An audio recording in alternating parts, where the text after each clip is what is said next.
की जय। सद्गुरुदेव की जय। मानव भगवान की जय। आप लोगों का बीच जो है हमारे सुरेश साहब के चैनल पर भजन और प्रवचन जा रहा है। आप लोग ध्यान से सुनेंगे और सुनकर सब्सक्राइब अवश्य ही कर देंगे, लाइव भी करते जाएंगे।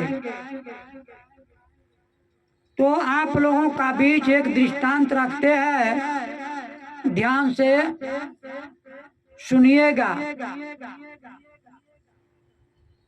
एक राजा जो है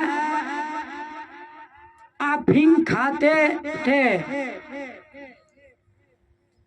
और कहा है नशा का पीछे जो व्यक्ति पड़ जाते हैं, या राजा है या महाराजा है, भाट है और भिखार है, सभी की नतीजा ही नतीजा हो जाते हैं। तो आप लोग ध्यान से सुनेंगे। राजा अफीम खाते थे, अफीम खाते खाते अमल बढ़ गया। अमल बढ़ गया तो धीरे धीरे अपना संपत्ति बेच बेच कर खाने लगे और खाते खाते सारे संपत्ति समाप्त हो जाती है और अफीम नहीं मिलने से बेचैन रहते थे। तो अपना पत्नी के कहे, रानी को कहे जाओ अफीम कहीं से मांग कर लाओ। तो रानी जो है गांव गांव से मांग कर लाती थी। तो मांग कर आन के देने से कितना उनको पूरा तो नहीं कर पाएंगे। नशा का पीछे पड़ने से अपना इज्जत भी खो देते हैं। आप देखिए रानी जो है,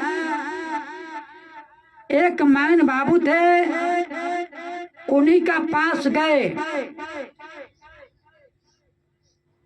और कहे कि आपके पास अफीम है तो दे दीजिए। मैन बाबू कहते हैं कि देखो अफीम तो देंगे नहीं, देंगे तो एक रात हमको पास रहना पड़ेगा तो अफीम दे देंगे। रानी सच्चा जाती है और जाकर अपना पतिदेव की पास जाकर बोलती है, पतिदेव मैन बाबू के पास अफीम है, लेकिन मैन बाबू को कहना है कि अफीम तो देंगे लेकिन एक रात हमारे पास तुमको रहना ही पड़ेगा, उसके बाद देंगे। आपका कहिए क्या कहते हैं? राजा कह देते हैं कि जिस प्रकार से होके तुम अवश्य ही जाकर अफीम लाओ।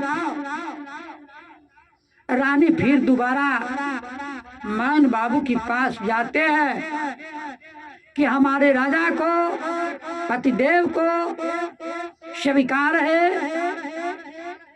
आप अफीम दे दीजिए। मैन बाबू सोचने लगे हम तो अभी नया सीखते हैं। आवे राजा थे, सब राजपाट बेचकर अफीम खाते खाते और पूरा नहीं कर पाए, तो हमको कहाँ से पूरा होगा। ऐसा समझकर मन में सोचते हैं कि ठीक है, चलो राजा साहब का पास हम भी चलेंगे, क्योंकि आज हम किसी का इज्जत लेते हैं तो हमको भी कोई इज्जत ले सकता है। तो मैंने बाबू अफीम लेकर राजा के पास गए, रानी को थमा देते और कर जोड़ के राजा के सामने खड़े होकर कहते हैं कि राजन, आपकी राज था, आप राजपाट बेचकर अफीम को पूरा नहीं कर पाए, तो मेरा पास तो उतना संपत्ति नहीं है, तो हम कैसे जो है पूरा करेंगे। हे राजन, आज तारीख से हम भी अफीम खाना छोड़ देंगे। आज हम किसी का इज्जत लेते हैं तो हमको भी कोई भी इज्जत ले सकता है, इसलिए ऐसा समझकर रानी को थमा देते। रानी जो है राजा को थमा देते। राजा जो है अफीम खाकर नशा फ्लड हो गया और मृत्यु हुआ। कहिए सज्जनों, जिन्होंने नशा का पीछे पड़ता तो अपना प्रतिष्ठा के भी गंवा देता, साथ साथ धर्म के भी गंवा देता है और अपना इज्जत के भी गंवा देता। इसलिए सज्जनों, विचार करके नशा का पीछे नहीं पड़ना चाहिए। मानव का धर्म है। एक राजा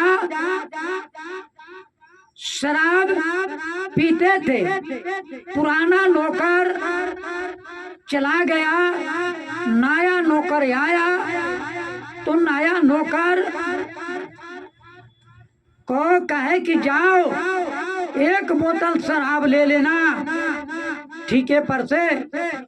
नौकर गया, शराब ले लिया ठीके पर से। मन में सोचता है कि शराब पिएंगे तो कबाब पर चाट लगाएंगे तो फिर हमको बाजार आना पड़ेगा, इससे बढ़िया है हम कबाब भी लेते चले तो जाकर मांस भी ले लेते हैं। और फिर मन में सोचते हैं शराब पिएंगे कबाब खाएंगे तो मन रंग में आएगा, तो ये वेश्या की जरूरत पड़ेगा, तो फिर हमको बाजार आना पड़ेगा। इससे बढ़िया है वेश्या के भी कहे कि तुमको राज दरबार में जाना होगा, वेश्या भी तैयारी है। फिर मन में सोच रहा है नौकर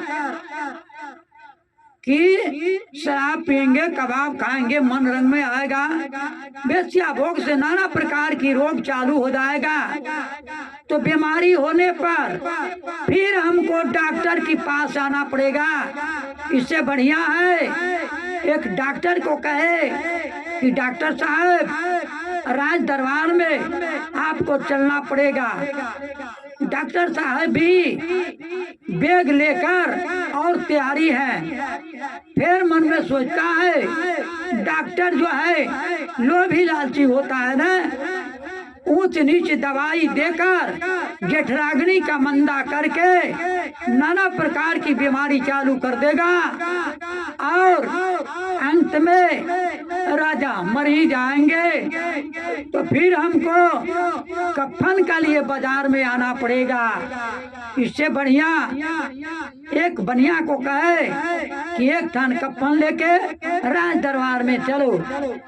फिर सोच लिया कि जब कफन दफन हो जाएगा तो पंडितों के ही जरूरी पड़ेगा, तो फिर हमको बाजार में आना पड़ेगा पंडित का ले। तो पंडित के भी कह दिए कि पंडित जी आप आप अपना पोथी पत्रा लेकर और राज दरबार में चलिए। 6 वस्तु को लेकर आया और एक तरफ से खड़ा करा दिया और शराब का बोतल राजा के सामने दिया कि राजन यह शराब है, और कहा कबाब भी लेते आए हैं। राजा बड़ी खुश हो जाते हैं कि बिना कहे कबाब भी लेते आया। फिर कहा कि बेसिया भी लेते आए हैं, और खुश हो जाता, ओह बिना कहे मेरा नौकर बहुत फार्मबाज है, यानी होशियार है। तो जब ऐसा सोच लिया कि नौकर हमको फार्मबाज है, तब नौकर ने कहा कि राजन शराब पीजिएगा, कबाब खाइएगा, मन रंग में आएगा तो बेसिया भोग करिएगा तो नाना प्रकार की बीमारी चालू हो जाएगा। तो देखिए बैग लेकर के डॉक्टर साहब भी खड़ा है। डॉक्टर साहब का जो नाम सुनते तो राजा जो हक्का बक्का हो जाते और कहते हैं कि ये क्या हो गया, और कहे कि देखिए डॉक्टर लोभी लालची होता है, ऊंच नीच दवाई दे करके मार ही देंगे।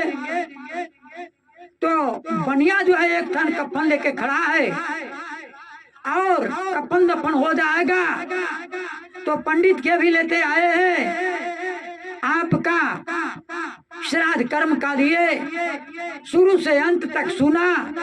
राजा सुन करके और शराब का बोतल उठाकर नाले में फेंक देता और कहता कि आज तारीख से तुमको अगर टहल करने को होगा तो हम कर देंगे, लेकिन हमारा तुम टहल नहीं करना। आज तारीख से हमको जान बचा दिया तुमने, यह गुरु का रूप हो गया।